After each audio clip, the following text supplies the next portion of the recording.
Assalamualaikum warahmatullahi wabarakatuh. Apa kabar hari ini teman-teman? Semoga selalu sehat dan tetap semangat. Baik teman-teman, hari ini Ustazah akan memberikan pengayaan seputar PAS Bahasa Indonesia kemarin. Nah, jadi Ustazah akan bahas kembali beberapa soal ya yang akan Ustazah keluarkan untuk remedial PAS. Sebelum Ustazah bagikan soalnya, Ustazah ingin bahas terlebih dahulu. Kita baca basmalah bersama-sama. Bismillahirrahmanirrahim. Baik, teman-teman, di sini tidak semua soal ya Ustazah masukkan ke Google Form, hanya sebagian saja soal-soal yang dianggap sulit. Nah, itu yang akan Ustazah masukkan dan di sini akan Ustazah bahas kembali supaya kalian bisa menjawab remedialnya. Oke, kita mulai dari nomor 3. Kesimpulan isi paragraf pertama adalah, yang ditanyakan di sini adalah paragraf pertama ya teman-teman ya. Jadi yang harus kita baca adalah paragraf pertama. Baca secara keseluruhan tentang paragraf pertama. Sekarang kita coba baca. Mangrove merupakan jenis tanaman yang memiliki sistem perakaran yang kompleks, rapat, dan lebat. Nah, berarti ini berbicara tentang mangrove ya. Dia berbicara tentang akar mangrove ya, sistem perakaran mangrove. Kemudian, mangrove dapat merangkap sisa-sisa bahan organik dan endapan yang terbawa ke laut. Akar pohon mangrove dapat menjaga pinggiran pantai dari bahaya erosi. Sini berarti fungsi mangrove ya. Jadi mangrove itu bisa menjaga pinggiran pantai dari bahaya erosi. Dengan demikian, menanam mangrove di sepanjang garis pantai merupakan upaya mengatasi masalah abrasi. Nah, kita lihat satu persatu pilihannya. Yang A, mangrove merupakan jenis tanaman bakau. Nah, itu bukan ya. Di sini tidak ada menjelaskan bahwa mangrove itu merupakan jenis tanaman bakau. Di sini menjelaskan tentang perakarannya yang kompleks. Kemudian yang B, mangrove merupakan habitat biota laut. Nah, sama sekali tidak benar ya. Tidak ada menjelaskan tentang biota laut. Kita coba yang D, mangrove sebagai tempat wisata. Ini juga tidak benar. Jadi yang paling benar adalah yang C, bahwa mangrove dapat mencegah abrasi. Nah, ini bisa kita lihat di di kalimat terakhir. Dengan demikian, menanam mangrove di sepanjang garis pantai merupakan upaya mengatasi masalah abrasi. Oke, itu untuk jawaban nomor 3 ya. Sekarang nomor 4. Nomor 4, pada bagian teks eksplanasi, paragraf tersebut merupakan bagian dari. Nah, kita baca dulu paragrafnya. Perhatikan semua benda di sekeliling kita. Adakah yang memiliki roda? Banyak sekali mesin, peralatan, dan transportasi dan benda buatan manusia yang menggunakan roda. Roda merupakan salah satu penemuan terbesar manusia yang membuat semua pekerjaan menjadi lebih mudah. Nah, kira-kira ini masuk ke bagian teks eksplanasi apa? Nah, teman-teman harus ingat, ada 3 bagian teks eksplanasi. Yang pertama adalah pernyataan umum, kemudian deret penjelas, dan yang terakhir adalah kesimpulan. Ya, kesimpulan. Nah, ini merupakan bagian dari pernyataan umum ya, teman-teman ya. Ini merupakan bagian dari pernyataan umum. Kita centang. Oke. Sekarang kita ke nomor 5.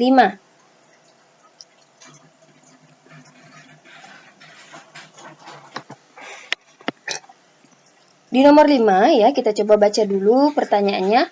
Berdasarkan teks tersebut, paragraf keempat berisi tentang. Nah, kita lihat paragraf pertama, kedua, ketiga, dan keempat. Nah, kalau kita urutkan ya, kita sudah tahu struktur dari teks eksplanasi itu. Yang pertama adalah pernyataan umum, kemudian deret penjelas ya. Deret penjelas itu setelah pernyataan umum, tergantung kalau dia ada beberapa paragraf. Nah, kalau ada 4 paragraf, maka paragraf kedua dan ketiganya adalah deret penjelas, dan yang merupakan paragraf terakhir itu dinamakan dengan kesimpulan. Berarti paragraf keempat itu berisi tentang kesimpulan. Ya, kenapa tidak pembukaan? Nah, kalau pembukaan itu di awal. Kenapa tidak deret penjelas? Kenapa tidak deret penjelas? Karena deret penjelas itu berada di tengah. Kenapa tidak pernyataan umum? Nah, pernyataan umum ini hampir sama dengan pembukaan, adanya di awal. Yang berada di akhir adalah kesimpulan ya. Oke, sekarang kita bahas nomor berikutnya adalah nomor 7. Nah, nomor 7 ini tentang formulir pendaftaran anggota perpustakaan. Ya. Di sini ada nomor ya, nomor 1 sampai nomor 5. Kemudian di sini ada yang harus diisikan. Nah, jadi yang harus kalian lakukan adalah mengurutkan ya, mengurutkan isi dari misalnya nama, tempat tanggal lahir dan seterusnya. Nah, sekarang kita urutkan. Nama ini ada di nomor berapa? Ya, nama ada di nomor 1. Nah, kalian boleh tulis 1 di buku coret-coretan kalian atau di kertas ya. Setelah nama ada tempat lahir. Ingat ya, tempat lahir bukan tanggal lahir. Nah, kalau tempat lahir dari nomor 1 sampai 5 yang paling memungkinkan adalah 4. Oke. Terus tanggal lahir. Nah, tanggal lahirnya berapa? Nah, dari 1 sampai 5 ini tanggal lahirnya ditunjukkan oleh nomor 5. Sudah ada di sini 1, 4, 5. Sudah ada ya, sudah kelihatan ya. Di sini sudah beda ya, 1, 2, 1, 3, 1, 5 ini beda. Dari sini sudah kelihatan 1, 4, 5. Maka yang paling mungkin adalah ini. Nah, kalau seperti ini teman-teman nggak perlu lagi cari ujungnya karena pilihan A, B, dan D sudah berbeda dari pilihan C supaya menghemat waktu. Tapi kalau mau dicoba sampai ujung juga boleh ya. Oke, kita lanjut nomor 8. Nomor 8, nah pertanyaannya adalah isian yang tepat untuk nomor 3 dan 5. Nah, kita lihat ya di sini nomor 3. Nomor 3-nya adalah sekolah. Dan nomor 5-nya adalah alamat. Nah, di sini kita bisa cari. Nah, A tidak mungkin karena di sini nama ya. B juga tidak, C tidak. Nah, yang paling mungkin adalah D. Sekolah dan sekolahnya SDN 1 Bandung dan alamatnya Jalan Perintis. Oke, nomor 9. Nah, nomor 9. Nah, teman-teman tahu ini apa? Nah, ini adalah perangko ya. Perangko itu adalah pengganti atas pengiriman surat, biaya pengganti atas pengiriman surat melalui pos yang ditempel di surat ya. Oke, sekarang kita lanjut ke nomor 11 ya. Nomor 13. Nah, nomor 13. Nah, pertanyaan yang sesuai dengan paragraf tersebut. Nah, kita baca dulu paragrafnya. Tanggal 9 Agustus 1945, Insinyur Soekarno, Muhammad Hatta, dan Rajiman pergi ke Dalat. Kira-kira ada nggak nih pertanyaan yang cocok? Ada ya. Siapa yang pergi ke Dalat? Jawabannya adalah Insinyur Soekarno, Muhammad Hatta, dan seterusnya ya. Kemudian kita baca lagi. Untuk bertemu dengan Marsikal Terauchi, Panglima Besar Tentara Jepang Asia Tenggara. Panglima tersebut menyampaikan informasi kepada pemerintah Indonesia bahwa Jepang akan memberikan kemerdekaan kepada bangsa Indonesia. Nah, bagaimana Jepang merdeka? Ini bukan ya teman-teman ya. Tidak ada jawabannya di sini. Kemudian apa yang disampaikan Panglima Marsikal Terauchi? Nah, yang disampaikannya adalah informasi kepada pemerintah Indonesia bahwa Jepang akan memberikan kemerdekaan bangsa Indonesia. Nah, jadi jawabannya yang pertama dan yang ketiga. Oke. Nah, berikutnya ya. Berikutnya adalah nomor 14. Ya, nomor 14. Menurut teks tersebut, pernyataan yang tepat adalah, nah, kita bisa lihat nih, paragraf pertama berisi kesimpulan. Kira-kira benar nggak? Nah, kesimpulan itu biasanya ada di paragraf terakhir ya, berarti ini bukan ya. Paragraf kedua berisi deret penjelas. Nah, betul ya, deret penjelas itu biasanya ada setelah paragraf pertama. Kemudian, teks tersebut merupakan teks dongeng. Nah, ini salah ya teman-teman ya. Ini merupakan teks eksplanasi, maka yang benar adalah jawaban yang kedua dan keempat. Oke, berikutnya adalah nomor 16 ya. Nomor 16 ini berdasarkan teks di atas pada paragraf ketiga. Nah, kita fokus ke paragraf ketiga. Ini paragraf pertama, ini paragraf kedua ya. Kemudian ini paragraf ketiga.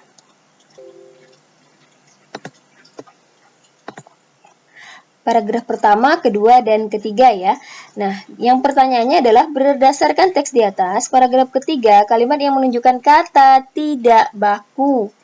Nah, kata tidak baku itu adalah kata yang tidak sesuai dengan ejaan bahasa Indonesia ya, ejaan yang disempurnakan. Sekarang kita coba baca. Kita lihat di pilihannya saja, boleh ya. Kita lihat di pilihannya. Berdasarkan teks, yang ini ya, pilihan peralatan hemat energi, kaya. Nah, di sini ada kata kaya. Kaya ini merupakan kalimat yang tidak baku. Kalimat bakunya apa? Kata bakunya apa? Ya, kata bakunya adalah seperti ya, seperti, bukan kaya. Kaya ini bahasa gaul. Kemudian oke, kita centang ya. Kalau hal ini terus terjadi, maka manusia akan terancam habitatnya gara-gara pemanasan global. Ini merupakan baku ya, kata baku ya. Kemudian berikutnya kita bisa bayangkan berapa besar energi listrik yang kita hemat dengan melakukan gerakan hemat energi. Nah, ini juga merupakan kata baku ya. Yang terakhir, jika menjadi orang terakhir di ruangan, pastikan kalau. Nah, kalau ini tidak baku. Ya, matiin ini juga tidak baku. Nah, maka yang tidak baku adalah yang pertama dan kedua. Yang baku bagaimana? Jika menjadi orang terakhir di ruangan, pastikan jika sudah mematikan semua peralatan listrik yang gak ini kita ubah tidak dipakai. Nah, itu yang baku ya. Jadi ini tidak baku. Nah, oke, nomor 16 jawabannya yang pertama dan yang keempat. Sekarang kita ke nomor 17 ya. Nomor 17, pernyataan yang tepat berdasarkan informasi dalam teks tersebut. Nah, ini pernyataan yang tepat ini teman-teman silahkan baca ya. Teman-teman baca, kemudian teman-teman cocokkan dengan jawabannya. Jawabannya yang mana? Jawabannya adalah yang kedua dan yang ketiga. Ini ada di mana? Ini ada di sini ya. Nah, dampak dari pemborosan energi sebenarnya sudah kita rasakan dengan meningkatnya suhu bumi atau yang biasa disebut dengan pemanasan global. Kemudian,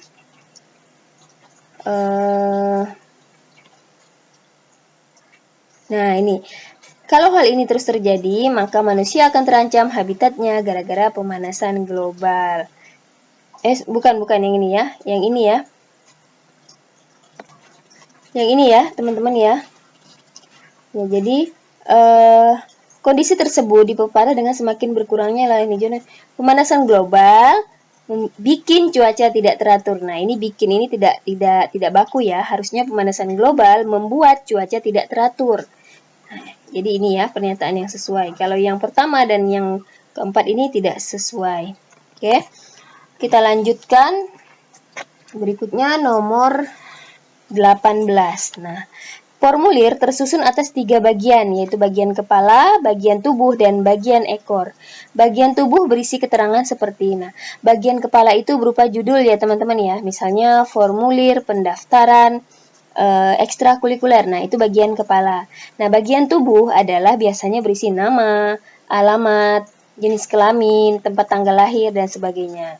Nah, sekarang kita coba lihat. Nah, ini merupakan bagian tubuh ya. Nah, kalau yang kedua ini kenapa bukan merupakan bagian tubuh? Karena di sini ada nomor telepon lembaga. Nomor telepon lembaga tidak perlu untuk pendaftaran kegiatan ekstrakurikuler karena yang diperlukan adalah data dari peserta didik yang akan ikut ekstrakurikuler. Maka, selain agama, pendidikan, dan alamat, yang dibutuhkan lagi adalah di bagian tubuhnya adalah nama lengkap, jenis kelamin, dan tempat tanggal lahir. Kalau tanda tangan, nah kalau yang bagian ini tempat tanggal pengisian, tanda tangan, dan nama jelas ini masuk ke bagian ekor ya. Bagian ekor. Nah, seperti itu ya teman-teman ya. Ini bisa difahami. Oke, kita lanjut ke nomor 21. Nah, nomor 21 ini tentang ide pokok ya. Ide pokok. Nah, sekarang kita baca. Makanan yang tersedia di kantin sudah memenuhi standar kesehatan. Tidak menggunakan bahan berbahaya seperti boraks, formalin, atau pewarna tekstil. Kira-kira ide pokoknya ini tentang apa? Fasilitas yang ada di kantin sehat? Bukan ya. Larangan jajan di luar pagar sekolah? Juga bukan.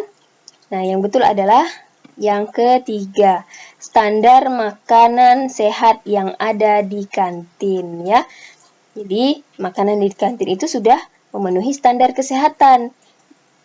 Kenapa demikian? Karena sudah tidak menggunakan bahan berbahaya seperti boraks, formalin, dan seterusnya. Oke.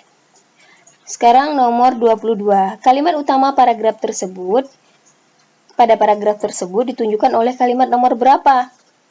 Nah, kita lihat. Kalimat utama itu bisa berada di awal, bisa berada di akhir, dan bisa berada di tengah ya, atau di awal dan di akhir yang disebut dengan paragraf campuran. Nah, ini kira-kira ada di mana? Di awal atau di akhir atau di mana-mana? Sekarang kita lihat. Kucing merupakan binatang peliharaan yang paling populer. Kucing merupakan hewan peliharaan. Nah, di sini ada pengulangan kata ya. Kucing merupakan hewan peliharaan. Nah, ketika ada pengulangan kata di kalimat kedua, maka sudah bisa dipastikan bahwa kalimat utamanya ada di paragraf pertama. Ada di kalimat pertama ya, yang disebut dengan paragraf deduktif. Oke, seperti itu ya. Sekarang kita ke nomor 23. Gotong royong saat berladang masih, ini tentang kesimpulan ya teman-teman ya. Gotong royong saat berladang masih membudaya di komunitas Dayak Jalai, Kalimantan Barat. Mereka bekerja sukarela tanpa diganjar upah sepeser pun. Pemilik ladang cukup menyediakan bahan dan peralatan menanam padi serta konsumsi. Bekerja dengan bergotong royong saat berladang tidak semata mampu menekan biaya produksi. Tradisi itu juga merekatkan rasa persaudaraan dan solidaritas bangsa. Nah, jadi kesimpulannya adalah di sini adalah tradisi masyarakat Dayak Jalai ya. Nah, sekarang kita bahas tentang kata baku nomor berikutnya.